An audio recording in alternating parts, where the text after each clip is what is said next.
ಇದು ಒಂದು ಹೊಸ ಬೆಳವಣಿಗೆ ಕಾರಣ ಆಗುವ ಸಾಧ್ಯತೆಗಳಿದ್ದಾವೆ. ಇದರಿಂದಾಗಿ ಇವತ್ತು ಕೇಜ್ರಿವಾಲ್ ಹೆಚ್ಚಿನ ಸೀಟುಗಳನ್ನು ಗೆಲ್ಲಬಹುದೇನೋ ಅನ್ನೋ ಆಶೆಗಳಿದ್ದಾವೆ. ಯಾಕಪ್ಪ ಅಂತಂದ್ರೆ ಜನನೂ ನೋಡ್ತಾ ಇದ್ದಾರೆ. ಮತ್ತು ಇವ್ರಿಗೆ ಯಾವುದೇ ಕೆಲಸ ಮಾಡಬೇಕಾದ್ರೂ ಅಲ್ಲೊಬ್ಬರು ಅದಾರ. ಈಗ ಕೇಂದ್ರ ಸರ್ಕಾರದ್ದು ಒಂದು ಕಾನೂನು ಮಾಡಿ ಬಿಡ್ತಿರೋದು. ನಮ್ಮ ಹಿಂದಿನ ಏನಪ್ಪ ಅಂತಂದ್ರೆ CJI ಚಂದ್ರಚೂಡ್ ಅವರು ಒಂದು ಏನು ಮಾಡಿಬಿಟ್ರಪ್ಪ ಅಂತಂದ್ರೆ, ಹೌದು ಆಯ್ಕೆ ಅಂತ ಸರ್ಕಾರ ಕೈಯಲ್ಲಿ ಅಧಿಕಾರ ಇರಬೇಕಂತ ಒಂದು ಕಡೆ ಹೇಳಿದರು. ಮಕ್ಕಳು ಕೂಡ ತಿದ್ದು ಹಕ್ಕು ಪಾರ್ಲಿಮೆಂಟ್ಗೆ ಐತೆ ಅಂತ ಹೇಳಿಬಿಟ್ರು. ಅದು ಗೊತ್ತು ಮಾಡಿದ ತಕ್ಷಣ ನಮ್ಮ ಮೋದಿಯವರು ಕಾನೂನು ಮಾಡಿ ಎಲ್ಲ ಅಧಿಕಾರವನ್ನು LG ಕೈಯಲ್ಲಿ, ಲೆಫ್ಟಿನೆಂಟ್ ಗವರ್ನರ್ ಕೈಯಲ್ಲಿ, ಸೆಕ್ಷನ್ ಕೈಯಲ್ಲಿ ಕೊಟ್ಬಿಟ್ರು. ಈಗ ಯಾವುದನ್ನು ಏನೋ ಪಾಸ್ ಮಾಡ್ಕೋಬೇಕಾದ್ರೂ ಅವ್ರು ಒಪ್ಪಿಗೆ ತೊಗೊಂಡು ಮಾಡಬೇಕು. ಇದು ದೊಡ್ಡ ಹಿನ್ನಡೆ ಆಯಿತು ಅಂತೇಳಿ ಅತ್ಯಂತ ಸ್ಪಷ್ಟವಾಗಿ ಹೇಳಬೇಕಾಗಿದೆ. ಯಾಕಂದ್ರೆ ಇನ್ನೊಂದು ಪಕ್ಷನ ಯಾರು ಹೇಗೆ ಬೆಳೆಸ್ತಾರೆ ರೀ, ಬಿ ಜೆ ಪಿಗೆ ಬಂಟರಂತ ಸಕ್ಷನ್ ಅವರು ಇವರು ಒಯ್ದಂತ ಎಲ್ಲ ಏನಪ್ಪ ಅಂತಂದ್ರೆ ಏನು ರೆಸೊಲ್ಯೂಷನ್ಗಳನ್ನು ತಳ್ಳಿ ಮನೆಗೆ ಕಳಿಸಿದ್ರು. ಹೀಗಾಗಿ ಆಮ್ ಆದ್ಮಿಗೆ ಯಾವ ಪ್ರಮಾಣದಲ್ಲಿ ಕೆಲಸ ಮಾಡಬೇಕಾಯಿತು ಅದು ಮಾಡೋಕ್ಕೆ ಆಗಲಿಲ್ಲ.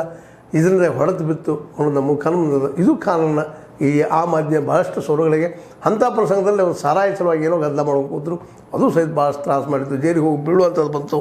ಇನ್ನೂ ತ್ರಾಸು ಮಾಡೋ ಈಗ ಇಂಡಿಯಾದಲ್ಲಿ ಏನಾದರೂ ಪ್ರಬಲವಾಗಿ ಮೋದಿಯವರು ವಿರೋಧಿಸುವಂಥ ಏನಾದರೂ ವ್ಯಕ್ತಿ ಶಕ್ತಿ ಇದ್ದರೆ ಆಮ್ ಆದ್ಮಿ ಕೇಜ್ರಿವಾಲ್ರು, ಇನ್ನೊಬ್ಬರು ರಾಹುಲ್ ಗಾಂಧಿ ಅವರು. ಇವ್ರು ಬಿಟ್ಟರೆ ಉಳಿದವರಲ್ಲಿ ಅಂತ ಯಾವ ಗಟ್ಸು ಉಳಿದಿಲ್ಲ.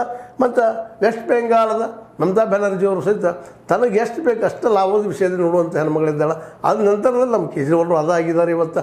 ಹೀಗಾಗಿ ಇವರೆಲ್ಲರಿಗಿಂತ ಒಳ್ಳೆಯವ್ರು ಯಾರಪ್ಪ ಇವತ್ತಿನ ಪರಿಸ್ಥಿತಿ ಒಳಗಪ್ಪ ಅಂದ್ರೆ ಪಕ್ಕಾ ವಿರೋಧಿ ಮೋದಿ ಅವ್ರದ್ದು ಯಾರಪ್ಪ ಅಂತಂದ್ರೆ ರಾಹುಲ್ ಗಾಂಧಿ. ಆದರೆ ದೆಹಲಿಯಲ್ಲಿ ಜನ ಯಾರನ್ನು ಸ್ವೀಕಾರ ಮಾಡ್ತಾರೆ, ಈಗ ನಾಳೆ ಬರ್ತಾಯಿದೆ ನಡೀತಾ ಇದೆ, ಯಾರು ಬರ್ಬೋದು. ಕೆಲವೊಬ್ಬರು ಕೇಜ್ರಿವಾಲ್ ಸಮರ್ಥನೆ ಮಾಡ್ತಾರೆ, ಇನ್ನು ಕೆಲವೊಬ್ಬರು ನಮ್ಮ ಮೋದಿ ಅವ್ರನ್ನ. ಇವ್ರ ನಡಕ್ಕೆ ಕಾಂಗ್ರೆಸ್ ಬಂದರೂ ಬರ್ಬೋದು ಅನ್ನೋದು ಕೆಲವರು ಆಶಾವಾದಿಯಾಗಿ ಕೂತಿದ್ದಾರೆ ಕಾಂಗ್ರೆಸ್ಸಿಗರು. ಏನೋ ಆಗಲಿ ದೆಹಲಿ ಚುನಾವಣೆ ಮಾತ್ರ ಭವಿಷ್ಯದ ರಾಜಕೀಯಕ್ಕೆ ಒಂದು ಹೊಸ ವ್ಯಾಖ್ಯಾನ ಬರೀತದೆ ಅನ್ನೋದು ಖಾತ್ರಿ ಅದ. ಇದು ನಿಮಗೆ ಲೈಕ್ ಆಗಿರ್ಬೋದು. ಲೈಕ್ ಮಾಡಿ, ಶೇರ್ ಮಾಡಿ, ಕಮೆಂಟ್ ಮಾಡಿರಿ.